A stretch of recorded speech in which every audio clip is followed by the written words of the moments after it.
Hi hello ಎಲ್ಲರಿಗೂ ನಮಸ್ಕಾರ. ನಾನು ನಿಮ್ಮ ಅನಾಮಿಕಾ ಅನು. ಅಭಿವ್ಯಕ್ತಿ ಕಥಾಲೋಕಕ್ಕೆ ಸ್ವಾಗತ. ಇನ್ನೂ ಯಾರೆಲ್ಲ ಈ ಚಾನಲ್ಗೆ ಸಬ್ಸ್ಕ್ರೈಬ್ ಆಗಿಲ್ಲ, ದಯವಿಟ್ಟು ಸಬ್ಸ್ಕ್ರೈಬ್ ಮಾಡಿಕೊಂಡು ಪ್ರೋತ್ಸಾಹ ನೀಡಿ. ಇಲ್ಲಿ ಪ್ರಸಾರವಾಗುವ ಕಥೆಗಳನ್ನು ಕೇಳಿ ನಿಮಗೆ ಇಷ್ಟವಾದರೆ ಲೈಕ್ ಕೊಟ್ಟು ಕಮೆಂಟ್ ಮಾಡಿ, ಹೆಚ್ಚು ಹೆಚ್ಚು ಶೇರ್ ಮಾಡುವುದರ ಮೂಲಕ ನಮಗೆ ಮತ್ತಷ್ಟು ಪ್ರೋತ್ಸಾಹ ನೀಡೋದನ್ನು ಮರಿಬೇಡಿ. ಬಾಳದೋಣಿಯಲ್ಲಿ ಕಥೆಯ 57ನೇ ಅಧ್ಯಾಯವನ್ನು ನೀವೆಲ್ಲರೂ ಕೇಳಿ ಆನಂದಿಸಿದ್ದೀರಾ ಅಂತ ಭಾವಿಸ್ತೇನೆ. ಹಾಗಾದರೆ 58ನೇ ಅಧ್ಯಾಯವನ್ನು ಶುರು ಮಾಡೋಣ. Achar and co herbal products ಹೆಸರಿನಲ್ಲಿ ಸ್ವರ್ಣ ಶುರು ಮಾಡಿದ್ದ ಸ್ಟಾರ್ಟಪ್ಗೆ ಭಾರತ ಅವಳು ಕೇಳಿದಷ್ಟು ಹಣನ ಟ್ರಾನ್ಸ್ಫರ್ ಮಾಡಿದ್ದ. ತೇಜ ಕಂಪ್ನಿನಲ್ಲಿ ಕಾರ್ ಓಡಿಸೋದನ್ನು ಬಿಟ್ಟು ಈಗ ಸ್ವರ್ಣಳ ಕೆಲಸದಲ್ಲಿ ಕೈ ಜೋಡಿಸಿದ್ದ.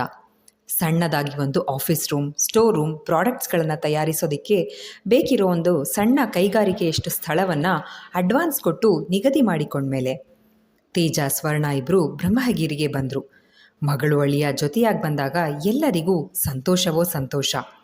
ಸ್ವರ್ಣಳಿಗೆ ಈಗ ಹರಟೆ ಹೊಡೆಯುವಷ್ಟು ಪುರ್ಸೋತಿಲ್ಲ. ಅಜ್ಜ ಮುತ್ತಜ್ಜರ ಜೊತೆ ಕುಳಿತು ಅವಳಿಗೆ ಮುಖ್ಯವಾಗಿ ಬೇಕಿರುವ ಔಷಧಿ ಸಸ್ಯಗಳನ್ನು ಪರಿಚಯ ಮಾಡಿಕೊಂಡು ಮಿಶ್ರಣ ಮಾಡಬೇಕಾಗಿರುವ ಪ್ರಮಾಣ ತಿಳ್ಕೊಂಡ್ಳು. ಸ್ವರ್ಣ, ನಮ್ಮ ಆಯುರ್ವೇದ ಯಾವ ಇಂಗ್ಲೀಷ್ ಮೆಡಿಸಿನ್ಗಿಂತ ಕಡಿಮೆ ಇಲ್ಲ. ನಾವು ಕಲ್ತಿರೋ ಎಲ್ಲ ರೋಗದ ಕೊಡುವ ಔಷಧಿಗಳನ್ನು ನಿನಗೆ ಹಾಗೆ ಸುಮ್ಮನೆ ಹೇಳೋ ಹಾಗಿಲ್ಲ. ನೋಡಿದೆಯಲ್ಲ ಪಾರ್ಥನಿಗೆ ಅಭ್ಯಾಸ ಹೇಗಾಯಿತು ಅಂತ ಎಂದರು ಶ್ಯಾಮಸುಂದರ ಆಚಾರ್ಯರು. ಗೊತ್ತು ಅಜ್ಜಯ್ಯ, ನನಗೆ ಬೇಕಿರೋದು ಬ್ಯೂಟಿ ಪ್ರಾಡಕ್ಟ್ಸ್ ಜೊತೆಗೆ ಎಲ್ಲರಲ್ಲೂ ಸಹಜವಾಗಿ ಕಂಡುಬರೋ ಸಮಸ್ಯೆಗಳಾದ ಗ್ಯಾಸ್ಟ್ರಿಕ್, ಬೊಜ್ಜು, ಥೈರಾಯ್ಡ್, ಏರ್ ಫಾಲ್, ಬಹುಬೇಗ ಕೂದಲು ಬೆಳ್ಳಗಾಗೋದು, ಕಣ್ಣಿನ ದೃಷ್ಟಿ ಸಮಸ್ಯೆಗಳು, ಮೊಡವೆ, ಬಂಗು, ಹಸುವಾಗದೇ ಇರೋದು, ಮಂಡಿ ನೋವು, ಜಾಯಿಂಟ್ ಪೇಯ್ನ್, ನಿಶಕ್ತಿ, ಈ ರೀತಿ ಕಾಮನ್ ಪ್ರಾಬ್ಲಮ್ಸ್ಗೆ ಹೇಳ್ಕೊಡಿ ಸಾಕು. ಇನ್ನು ಉಳಿದ ರಹಸ್ಯಗಳೆಲ್ಲ ನಿಮ್ಮಲ್ಲೇ ಇರಲಿ. ಹಾಗೆ ಅದಕ್ಕೆ ಬೇಕಾಗಿರೋ ಔಷಧಿ ಸಸ್ಯಗಳನ್ನು, ರಾಸಾಯನಿಕಗಳನ್ನು ಬಳಸದೆ ಸಾವಯವ ಪದ್ಧತಿಯಲ್ಲಿ ಬೆಳಿಬೇಕು.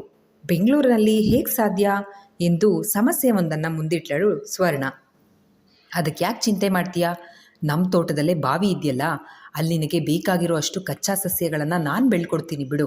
ಏನು ಭಾವ, ಬೆಳೆಯೋಣವಾ ಅಂತ ಪಾರ್ಥ ಕೇಳಿದ್ದ. ಹಾಂ, ಧಾರಾಳವಾಗಿ.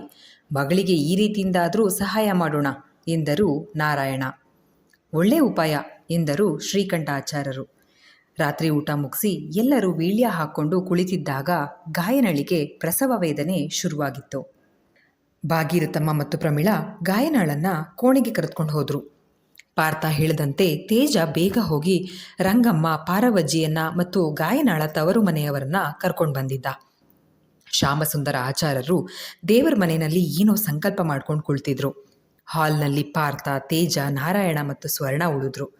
ಶ್ರೀಕಂಠ ಆಚಾರ್ಯರು ಮೊದಲೇ ಸಿದ್ಧ ಮಾಡಿ ಇಟ್ಟಿದ್ದ ಔಷಧಿಗಳನ್ನು, ಅವಶ್ಯಕ ವಸ್ತುಗಳನ್ನು ಗರ್ಭಿಣಿ ಕೋಣೆಗೆ ಪ್ರಮೀಳಾ ಕೈನಲ್ಲಿ ಕೊಟ್ಟು ಕಳಿಸಿ ತಾವೂ ಕೂಡ ಹಾಲ್ನಲ್ಲಿ ಕುಳಿತರು.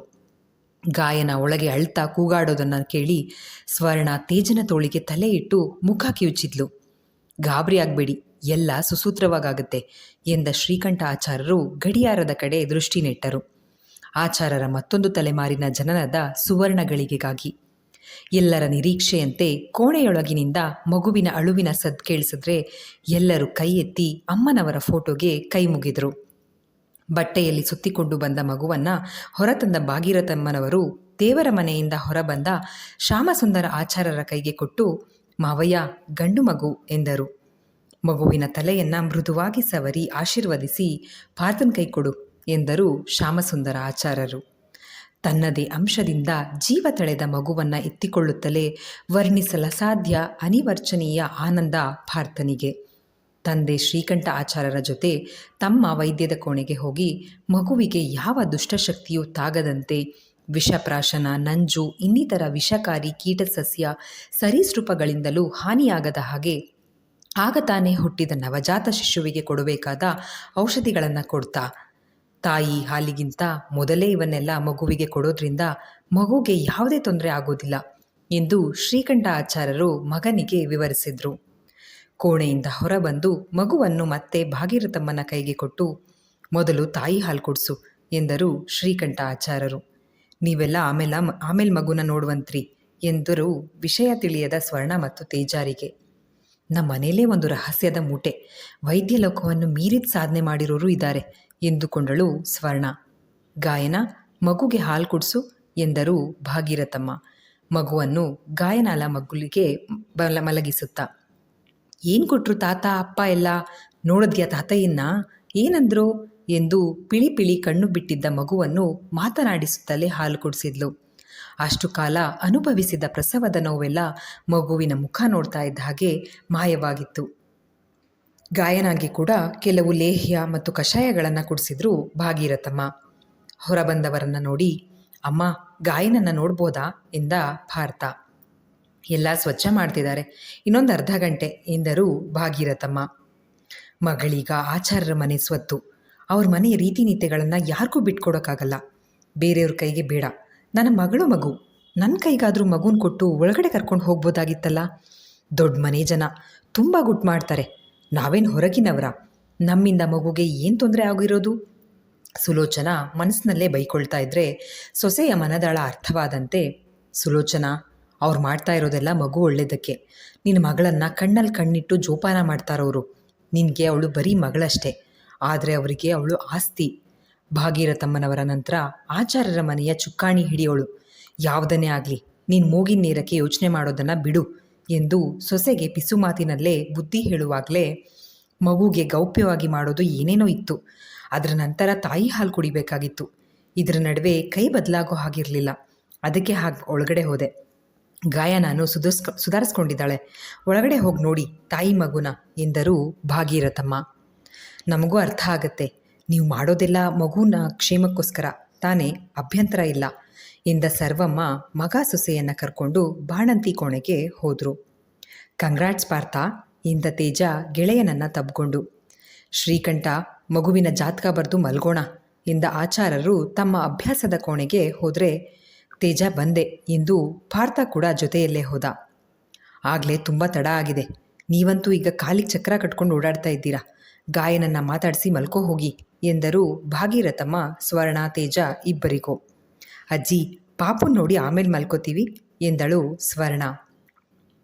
ಇತ್ತ ರೂಮಿನಲ್ಲಿ ಮೊಮ್ಮಗುವನ್ನು ಎತ್ತಿಕೊಂಡ ಸುಲೋಚನಾ, ನೀನು ಊರಿಗೆ ಅರಸ ಆದರೂ ನನಗೆ ಮೊಮ್ಮಗನೇ ಕಂದ.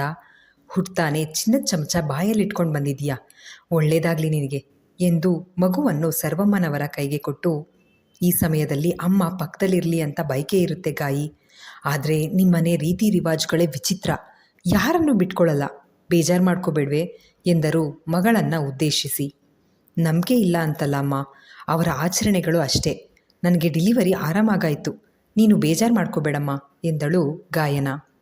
ಹೆದರ್ತಾ ಇದೆಯಲ್ಲ, ನೋಡು ಆಚಾರ್ಯರ ವೈದ್ಯ ಅಂದರೆ ಹಾಗೆ, ಹೆರಿಗೆ ಕೂಡ ಸರಾಗವಾಗ ಆಗುತ್ತೆ. ಇದ್ರ ಮುಂದೆ ಯಾವ ಆಸ್ಪತ್ರೆ ಏನು ಮಾಡುತ್ತೆ ಎಂದಿತು ಪಾರವಜ್ಜಿ.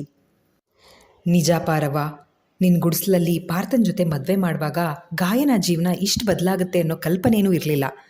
ಅಮ್ಮನವರು ಅವಳ ಭಕ್ತಿಗೆ ಮೆಚ್ಚಿ ಅವರ ಸೇವೆಗೆ ಆಯ್ಕೆ ಮಾಡಿಕೊಂಡ್ರು ಎಂದರು ಸರ್ವಮ್ಮ ದಾಮೋದರರಿಗೆ ಮಗುವನ್ನು ಎತ್ತಿಕೊಳ್ಳಲು ಸಹಾಯ ಮಾಡ್ತಾ. ತಮ್ಮ ಮಗಳ ರಕ್ತ ಮಾಂಸವನ್ನು ಹಂಚಿಕೊಂಡಿರುವ ಮಗು ದಾಮೋದರರ ಕಣ್ಣಂಚು ಒದ್ದೆಯಾಗಿತ್ತು. ಗಾಯನ, ನಮ್ಮನೆ ಕರ್ಕೊಂಡು ಹೋಗಿ ನಮ್ಮ ಶಕ್ತಿಗೆ ತಕ್ಕಂತೆ ಬಾಣಂತನ ಮಾಡೋದು ತಂದೆಯಾಗಿ ನನ್ನ ಕರ್ತವ್ಯ. ಆದರೆ ನಿಮ್ಮನೆಯಲ್ಲಿ ಕಳಿಸಲ್ಲ ಅನಿಸುತ್ತೆ.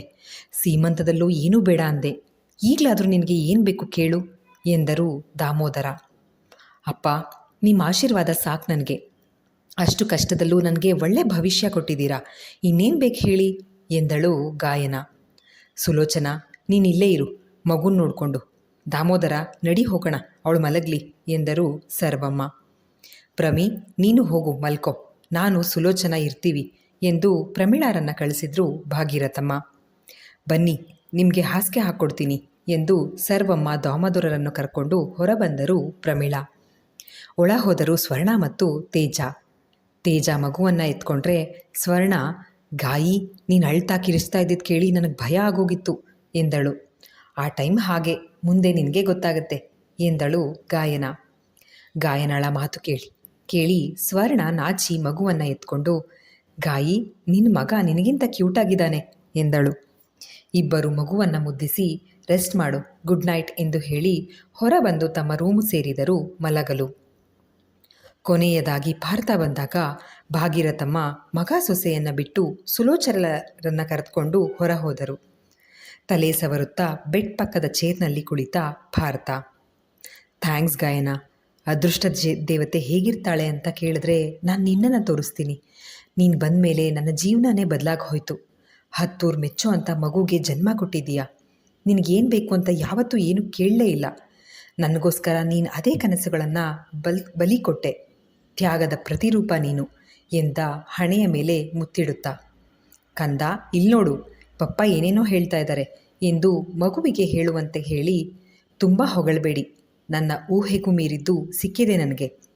ಎಲ್ಲ ಅಮ್ಮನವರ ಚಿತ್ತ, ನಾವಿಲ್ಲಿ ನೆಪ ಮಾತ್ರ ಅಷ್ಟೇ ಎಂದ ಗಾಯನ. ನಾನು ನಿಮ್ಮನ್ನು ಉಪಚಾರ ಮಾಡೋಕ್ಕಾಗಲ್ಲ, ನಿಮ್ಮ ಆರೋಗ್ಯದ ಕಡೆ ಗಮನ ಇರಲಿ, ಜವಾಬ್ದಾರಿಗಳು ಹೆಚ್ಚಿದ್ದಾವೆ ಎಂದಳು ಗಾಯನ. ಸ್ವಲ್ಪ ಸಮಯ ಮಾತನಾಡಿಸಿ ನೀನೀಗ ಮಲಗಿ ರೆಸ್ಟ್ ಮಾಡು ಎಂದು ಹೊರಬಂದು ಬೇರೊಂದು ಕೋಣೆಗೆ ಹೋಗಿ ಮಲಗಿಕೊಂಡ ಪಾರ್ಥ. ಭಾಗೀರಥಮ್ಮ ಹೇಳಿದಂತೆ ಸಹಾಯ ಮಾಡ್ತಾ ಇದ್ರು ಸುಲೋಚನಾ. ಆಗಲೇ ಅವರಿಗೂ ಅರಿವಾಗಿದ್ದು ತಾವು ಮಾಡುವ ಬಾಣಂತನಕ್ಕೂ ಇವರು ಮಾಡುವ ಬಾಣಂತನಕ್ಕೂ ಬಹಳ ವ್ಯತ್ಯಾಸ ಇದೆ ಎಂದು. 2 ದಿನ ಇದ್ದು ಸ್ವರ್ಣ ಸ್ವಲ್ಪ ಸಸ್ಯಗಳನ್ನು ತೆಗೆದುಕೊಂಡು ಹೋದಳು. ಇತ್ತ ಪಾರ್ಥ ಸ್ವರ್ಣಳಿಗೆ ಹೇಳಿದಂತೆ ಅವಳಿಗೆ ಬೇಕಾಗುವ ಸಸ್ಯಗಳನ್ನೆಲ್ಲ ನಾರಾಯಣರ ಜೊತೆ ಕಾಡಿಗೆ ಹೋಗಿ ಹುಡುಕಿ ತಂದಿದ್ದ. ಆಫೀಸ್ನ ಓಪನಿಂಗ್ ದಿನ ಗಾಯನಾಳನ್ನು ನೋಡಿಕೊಳ್ಳಲು ಅವಳ ತಂದೆ ತಾಯಿ ಪಾರವ್ವನನ್ನು ಬಿಟ್ಟು ಎಲ್ಲರೂ ಹೋದರು. ದೀಪ ಬೆಳಗಿಸುವ ಮೂಲಕ ಶ್ಯಾಮಸುಂದರ ಆಚಾರ್ಯರು ಉದ್ಘಾಟನೆ ಮಾಡಿದರು. ತಯಾರಿಸಿದ ಪ್ರಾಡಕ್ಟ್ಗಳ ಗುಣಮಟ್ಟ ಹೇಗಿದೆ ಎಂದು ವಾಸನೆಯಲ್ಲೇ ಗ್ರಹಿಸಿ ಹೇಳಿದರು ಆಚಾರ್ಯರು. ಆ ದಿನ ತೇಜನ ಮನೆಯಲ್ಲೇ ಉಳಿದುಕೊಂಡಾಗ, ನಮಗೆ ಅಂತ ತಗೊಂಡಿದ್ದ ಬೆಂಗಳೂರು ಮನೆ ಇದೆಯಲ್ಲ, ಅದರಲ್ಲೇ ಯಾಕಿರಬಾರ್ದು ನೀವು, ಯಾಕೆ ಬಾಡಿಗೆ ಮನೆಯಲ್ಲಿರೋದು ಎಂದರು ಪ್ರಮೀಳಾ. ಕರೆಕ್ಟ್ ಅಕ್ಕ, ಆದರೆ ಅದು ಹಳೆ ಮನೆ, ಅದನ್ನು ಡೆಮಾಲಿಷ್ ಮಾಡಿ ಅದೇ ಜಾಗದಲ್ಲಿ ಸ್ವರ್ಣಂಗೆ ಒಂದು ಚೆನ್ನಾಗಿರೋ ಮನೆ ಕಟ್ಸ್ಕೊಡೋಣ, ಏನಂತೀರಾ ಅಪ್ಪಯ್ಯ ಎಂದ ಪಾರ್ಥ. ಹಾಗೆ ಮಾಡು, ಅವರಿಬ್ಬರಿಗೆ ಹೇಗೆ ಬೇಕೋ ಹಾಗೆ ಕಟ್ಟಿಸ್ಕೊಳ್ಳಿ ಎಂದರು ಶ್ರೀಕಂಠ ಆಚಾರ್ಯರು. ಅದಕ್ಕೂ ಮುಂಚೆ ನಾವೊಂದ್ಸಲ ಆ ಮನೆಗೆ ಹೋಗಿ ನೋಡೋಣ, ನಮ್ಮ ಪಾರ್ಥ ಸ್ವರ್ಣ ಬೆಳೆದ ಮನೆ ಅದು ಎಂದರು ಭಾಗೀರಥಮ್ಮ. ಆ ಮನೆ ಪ್ರತಿ ಇಟ್ಟಿಗೆಲ್ಲೂ ನೆನಪುಗಳಿದ್ದಾವೆ ಅಮ್ಮ ಎಂದ ಪಾರ್ಥ. ಹೌದು ಅಜ್ಜಿ ಎಂದು ಸ್ವರ್ಣ ಕೂಡ ದನಿಗೂಡಿಸಿದ್ಲು. ಮರುದಿನ ಪ್ರಮೀಳಾರಿದ್ದ ಹಳೆ ಮನೆ ನೋಡಿಕೊಂಡು ಎಲ್ಲರೂ ಬ್ರಹ್ಮಗಿರಿಗೆ ಹಿಂದಿರುಗಿದ್ರು.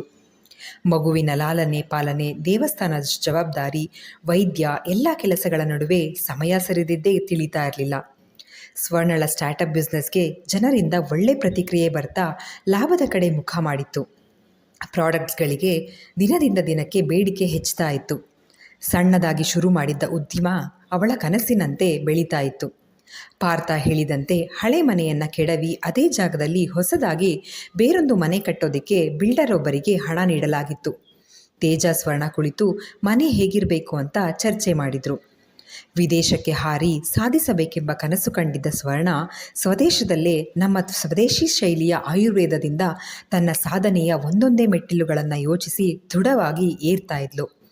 ಮಾರ್ಕೆಟಿಂಗ್ಗೆ ತಾನೇ ಖುದ್ದಾಗಿ ಫೀಲ್ಡ್ಗಿಳಿದು ಮಾರಾಟ ಮಾಡಿದ್ಲು. ಹಲವಾರು ಶಾಪ್ಗಳಿಗೆ ವಿಸಿಟ್ ಮಾಡಿದ್ರೂ ರಸ್ತೆ ಬದಿಯ ಫುಟ್ಪಾತ್ನಲ್ಲಿ ನಿಂತು ಪಾಂಪ್ಲೆಟ್ ಹಂಚಿದ್ಲು.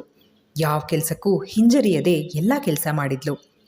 ಅವಳ ಎಲ್ಲ ಕೆಲಸಗಳಲ್ಲೂ ಜೊತೆಯಾಗಿ ನಿಂತದ್ದು ತೇಜ. ಅಂಗೈನಲ್ಲಿ ಬೆಣ್ಣೆ ಇಟ್ಕೊಂಡು ತುಪ್ಪಕ್ಕೋಸ್ಕರ ಊರೆಲ್ಲ ಅಲ್ದ ದಡ್ಡಿ ನಾನು. ತೇಜನಷ್ಟು ಅಮೋಘ್ ಖಂಡಿತ ನನಗೆ ಸಪೋರ್ಟ್ ಮಾಡ್ತಾ ಇರಲಿಲ್ಲ. ಒಳ್ಳೆ ಕಂಪನಿಲಿ ಕೆಲಸ ಕೊಡಿಸ್ತಿದ್ದ ಅಷ್ಟೇ. ಅವನಿಗೆ ಅವನ ಕೆರಿಯರ್ ಇಂಪಾರ್ಟೆಂಟ್ ಆಗಿತ್ತು. ಆದರೆ ತೇಜನಿಗೆ ತೇಜನೇ ಸಾಟಿ. ಪ್ರತಿ ಯಶಸ್ವಿ ಗಂಡಸಿನ ಹಿಂದೆ ಒಂದು ಹೆಣ್ಣಿರ್ತಾಳೆ ಅನ್ನೋ ಗಾದೆನೇ ಉಲ್ಟಾ ಮಾಡಿದ ವ್ಯಕ್ತಿ ನನ್ನ ತೇಜ, ಹೆಮ್ಮೆಯಿಂದ ಹೇಳ್ಕೊಂಡಿದ್ಲು ಸ್ವರ್ಣ. ಇಲ್ಲಿಗೆ ಈ ಸಂಚಿಕೆ ಮುಕ್ತಾಯವಾಯಿತು. ಈ ಸಂಚಿಕೆ ನಿಮ್ಮೆಲ್ಲರಿಗೂ ಇಷ್ಟವಾಗಿದೆ ಅಂತ ಭಾವಿಸ್ತೇನೆ. ದಯವಿಟ್ಟು ನಿಮ್ಮ ಅನಿಸಿಕೆ ಅಭಿಪ್ರಾಯಗಳನ್ನು ಕಮೆಂಟ್ ಸೆಕ್ಷನ್ನಲ್ಲಿ ಹಂಚ್ಕೊಳ್ಳೋದನ್ನು ಮರಿಬೇಡಿ. ಧನ್ಯವಾದಗಳು.